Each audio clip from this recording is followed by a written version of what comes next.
It's another one of those moments, y'all. It's, shit, here we go again, but it's happening. We're looking at Chicago. So this is in the Washington Post. Pentagon plans military deployment in Chicago as Trump eyes crackdown. Military officials are sketching out a plan that could deploy a few thousand National Guard members, officials said. The use of active duty forces has also been discussed. So a few thousand National Guard active duty forces. Remember, this is coming immediately after Trump ordered that all of the federal officials that are in D.C. be armed. So he's not stopping. I warned you about this a while ago. The second he did this with L.A. and effectively got away with it, federalized the National Guard in California, sent in the Marines. There's court cases and stuff, but they take a while to come to a conclusion. There's no fast lane, which there fucking should be, right? But got away with that effectively. And even if they start ruling against him, which some of them did now, it's like, okay, but they already did it and they left, at least temporarily. And you think if he wants to do it again, he won't just go right back in? So now, same thing in Washington, D.C. Now, military invasion of Chicago is on the table. Military invasion of Chicago is on the table. And he's not done after that. You think he's not going to do New York City? What do all of these places that he's invading, what do all of them have in common? I'll wait. This is not very hard to figure out, is it? Los Angeles, massively blue city. Chicago, massively blue city. D.C., massively, massively blue. New York, massively blue. I guarantee you Trump's going to do this as well in New York. Perhaps he'll wait until Zoran Mamdani gets elected, and then, we got to stop. We got to protect people from the communists. Now, by the way, the Dodge, as they say now, we're just trying to protect people from crime. That's all we're doing, bro. Meanwhile, you look at the data, and we all know this, especially in D.C., crime dropped like 30%. Crime was plummeting. And so this has nothing to do with crime, not even close. It's obviously about power for the sake of power, control for the sake of control. It's about intimidation. It's also about laying the groundwork so people get used to seeing stuff like this. So when it happens around the election, when they try to rig it, you don't bat an eyelash at it, or you don't bat an eye at it. Batting an eyelash. That's a funny way of phrasing it, but you get the point. Jesus Christ, man. Jesus Christ. Okay, so we also have this.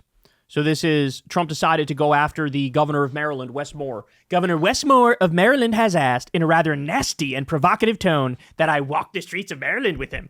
I assume he is talking about out-of-control, crime-ridden Baltimore. As president, I would much prefer that he clean up this crime disaster before I go there for a walk. Wes Moore's record on crime is a very bad one, unless he fudges the figures on crime like many of the other blue states are doing. By the way, this is his dodge. He just lies to say, no, I had to send in the troops because they lied about the crime numbers. There's no evidence of that at all. Of course they're not lying about the numbers. You're lying to justify sending in the troops. But if Wes Moore needs help, like Gavin Newsom did in L.A., I will send in the troops, which is being done in nearby D.C., and quickly clean up the crime. Why is crime capitalized? Like, this guy's brain, man, it is so fried. After only 1 week, there is no crime and no murder in D.C. When it is like that in Baltimore, I will proudly walk the streets with the failing, because of crime, governor of Maryland. P.S. Baltimore is ranked 4th worst city in the nation in crime and murder. Stop talking and get to work, Wes. Then I'll see you on the streets. Also, I gave Wes Moore a lot of money to fix his demolished bridge. I will now have to rethink that decision. Thank you for your attention to this matter. Make America great again. Okay, now, by the way, as Mehdi points out, Biden and Congress fixed that bridge. Trump had nothing to do with it. Yet another brazen, performative lie. This man lies as standard operating procedure. This is what pathological lies look like. So he throws that in at the end for good measure.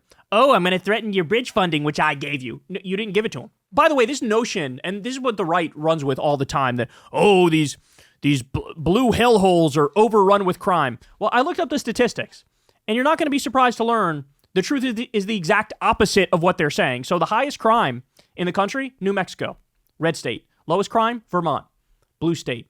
3 worst states for homicide, all red states. It's like Alabama, Louisiana, and Mississippi. So in every, they reversed everything. They flipped it and reversed it in every imaginable way. They whine and cry and bitch and moan. They do this when it comes to poverty too, right? Look at these disgusting, horrible blue cities and their extreme poverty. Meanwhile, look up the numbers on poverty, and what do you find very quickly? It's the red states. Look at, GDP and production, and what happens. It's the blue states that are producing most of the stuff. Look at which states are net taxpayers and which states net receive federal taxes. It's the red states that receive the money. It's the blue states that pay the money, right? Everything is backwards. Everything is backwards in MAGA land. There's no ifs, ands, or buts about it. But now threatening the governor of Maryland and basically saying, look, I'll do the same shit. I'll invade Baltimore as well. Is this normal? What we're looking at here, is this normal? It's kind of disgusting how much people have been desensitized to what they see here. That you have a psychotic fascist buffoon who's already invaded multiple blue cities and is threatening to invade multiple other blue cities.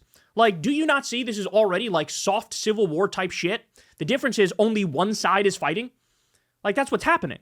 What are the chances I'll go invade a rural red area? What are the chances of that happening are fucking zero. Even if it's high crime and has all these problems, 0% chance of him invading any red city or, red area. Not happening. So this is Civil War type shit. And by the way, stop and think about it. Who are these people who are being deployed?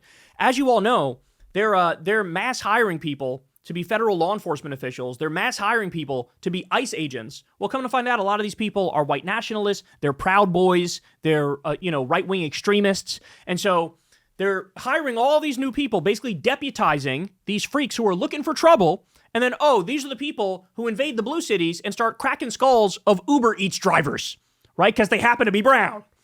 That's what we're witnessing. We have to call it what it is. That's what it is. I should show you this too.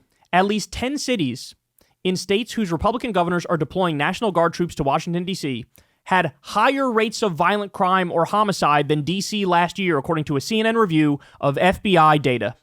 Stop and think about that. So what Trump is doing is he's going to Republican governors in red states going, send me some of your National Guard so I can invade D.C. with them. So again, going to red state governors, send me a National Guard. I want to invade D.C., a blue city.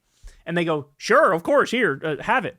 But when you go and you crunch the numbers, a lot of the cities in these states that they're sending it from have higher violent crime than D.C. does.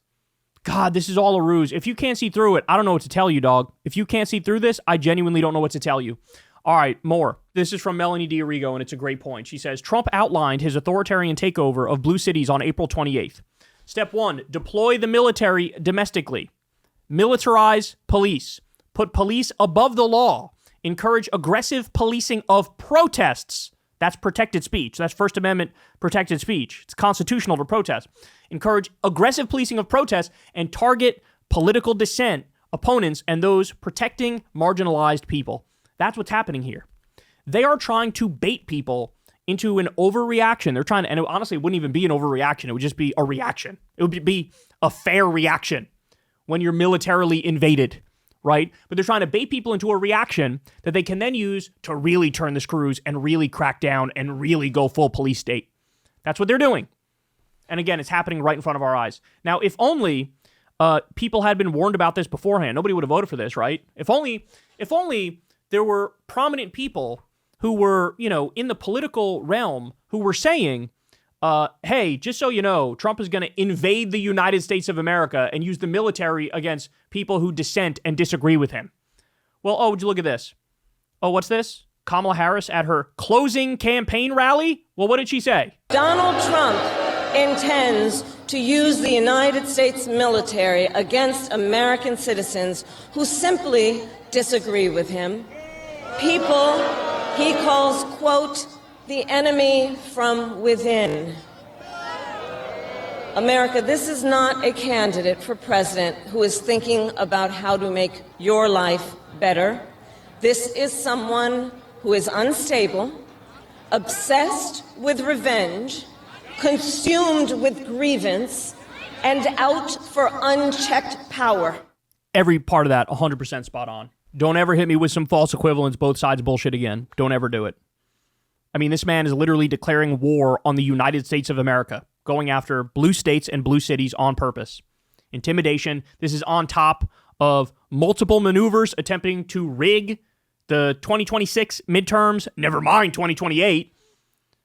And everybody now is just so desensitized to it, and they're so used to it that, everybody goes, oh yeah, that's just Trump being Trump. But if you really stop and think about how far gone we are, it is terrifying. It is terrifying. There was an argument early on of like, oh yeah, he trolls. That's what he does. He trolls, and his people like it when he trolls, and so he trolls. Well, now he's not, I don't know if you noticed, he's not fucking trolling anymore. He is serious. He is serious. And so we better adjust accordingly, or we are cooked as far as the eye can see. Hey, y'all, do me a favor and like and subscribe. It helps out big time in the algorithm. Click the bell as well for notifications when videos drop, and watch that video on screen right now. You know you want to.